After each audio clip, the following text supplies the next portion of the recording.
You ever surf the web? I do. Every second, every minute, every moment of the day, I'm surfing the web. It's starting to rot my brain! Just kidding. It's making me so much smarter. It's making me a genius, an amazing genius. Soon, I will be smart enough to challenge all of the world's leaders to a game of Jeopardy, and the winner, gets the world. We've been on a journey, friends, going down strange rabbit holes and bizarre icebergs, going down all of them, right? That makes complete sense. Exploring strange cults and peoples, like the poop cult. That one was a real banger, it was great. Today, we're going into the recesses of the internet, right? The recess of the internet, to discover some strange and even bizarre stories, icebergs, or rabbit holes, if you will. Now, without further ado, let's make like the Titanic and get into one of these bergs. The Antill Kids was founded by Rockthorpe in the mid-1970s, and he had a number of followers, right? He believed that he was put on Earth by God to save the world from evil, an upcoming apocalypse. Like most cult leaders, Rock made his followers, abandon their families, homes, loved ones, and relatives, the usual. In 1978, he predicted that the world would end of February 1979, and that the only way to survive, get this, would be to move to Quebec, and that's exactly what they did. Because that makes complete sense. The whole world's going to be destroyed except for Quebec. That made no sense. What in the world is this guy even talking about? They moved their compound to Eternal Mountain near St. I'm not going to be able to pronounce this word, but we'll put it up on the screen as well. St. Jolas. That made no sense. I think I butchered that completely. Of course, the apocalypse didn't happen, right? And he said it was because of the differences in the Israelite and Catholic calendars, right? Likely excuse. I thought we were all gonna die. Why would he disappoint us like this? To increase his follower count, he made the absolute Giga Chad move and decided to marry all of the females within the group and then impregnated them. Like an absolute mastermind, right? And he fathered 20 children to 9 different women, which is absolutely crazy. He's like that guy at the sperm banks with over so many children. Isn't that crazy? Though we will say this guy is kind of a strange fellow. If you hadn't gathered already, in 1981, he sliced open the penis of a 2-year-old Samuel Guilliere. And when the boy didn't stop crying, he instructed another member by the name of Guy Vere to beat him into submission, like the kid already didn't have enough problems, Anyway, the boy died, right, as you would probably expect, and Vere was killed in order to conceal the murder, as you do, right? Normal cult behavior. The truth eventually came out, and Roch and 8 other members were arrested, but all ended up being released over a passage of time. Following his release, he moved his followers to Burnt River, Ontario, right? Beautiful place, where he ruled over his followers, including 26 children. Most of them were his own, right? The guy was a genius. He said,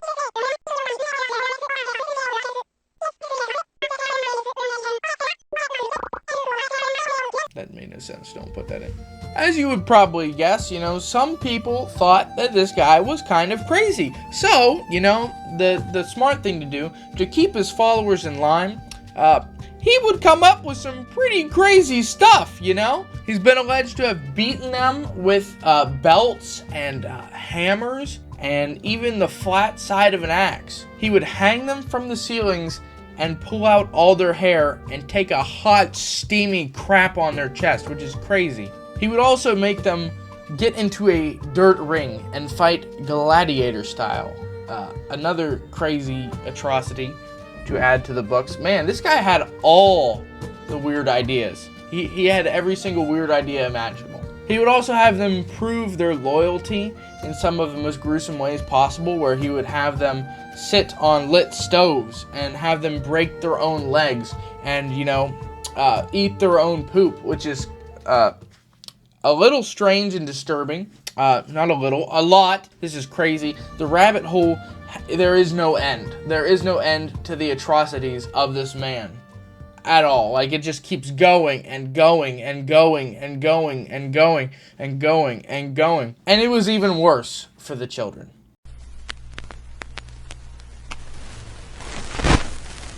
The André's Arctic expedition is one of the most outlandish schemes to be ever thought of by the human mind. In 1893, a man named Solomon André purchased a hydrogen balloon. His plan was to use this balloon to float across the Arctic Sea to the Bering Strait to fetch up in Alaska or perhaps Canada and to maybe even pass over the North Pole. He even named his balloon.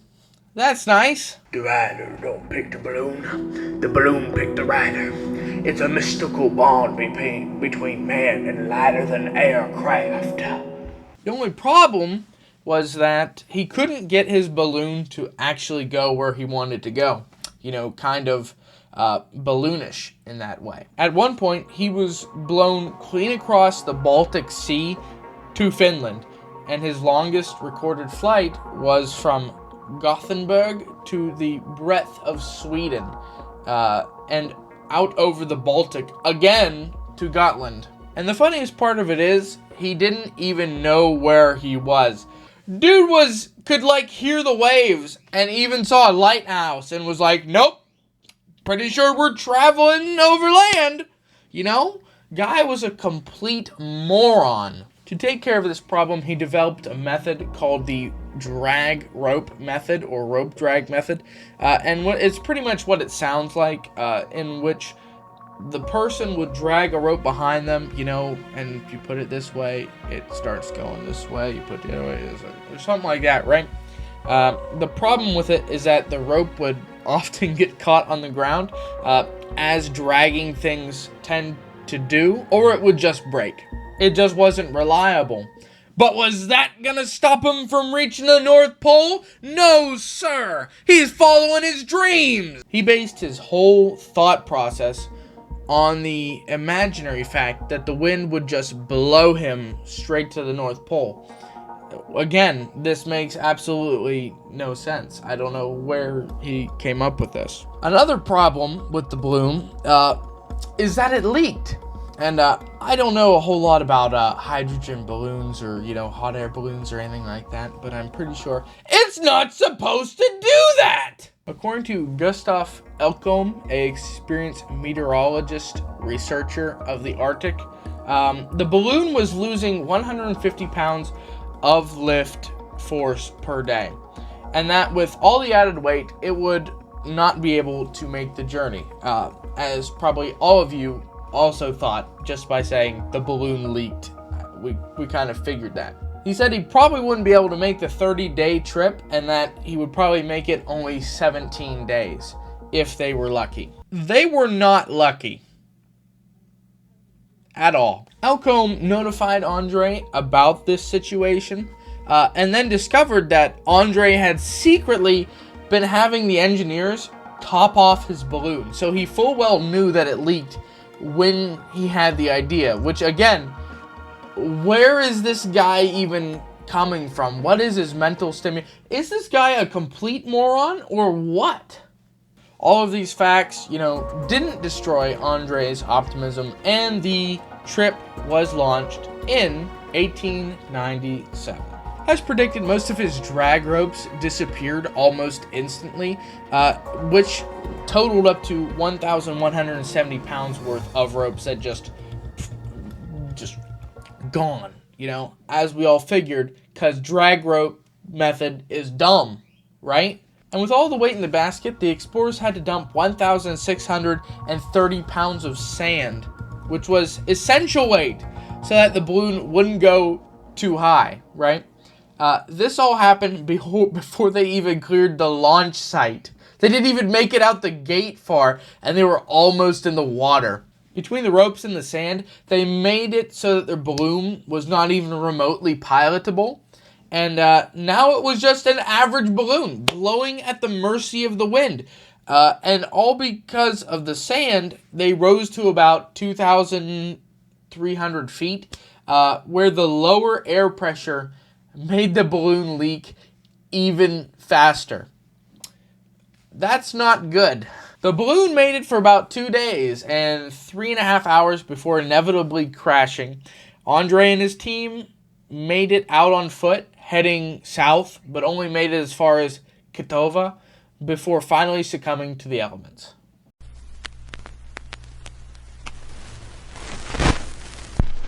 The USS Philadelphia Experiment is a bizarre and strange conspiracy theory, originating from an ex-merchant mariner named Carl M. Allen. Carl worked at the United States Navy's Philadelphia Naval Shipyard, and around October 28, 1943, Carl claims to have witnessed a bizarre experiment by the U.S. Navy to make a destroyer escort class ship, the USS Aldridge, disappear. And by disappear, I mean invisible, or cloak, if you will. In late 1955, Carl sent an anonymous package with the inscription Happy Easter to the U.S. Office of Naval Research, which contained a copy of a book, The Case for the UFO. Inside the book, there appears to be handwritten notes in the margins using 3 different shades of blue ink. Notes which appear to be a conversation between 3 different people talking about the author's ideas for propulsion methods for flying saucers, different alien races, and even that they feared the author was too close to discovering the technology, which is actually hilarious, I think. They even contained references to the aforementioned Philadelphia Experiment. In January of 1956, Carl began sending a variety of letters to the author of the previously said book, whose name was Morris K. Jessup. Carl warned Jessup not to pursue the levitation technology of the UFOs. He also then claimed a man by the name of Franklin Reno made use of unpublished theories.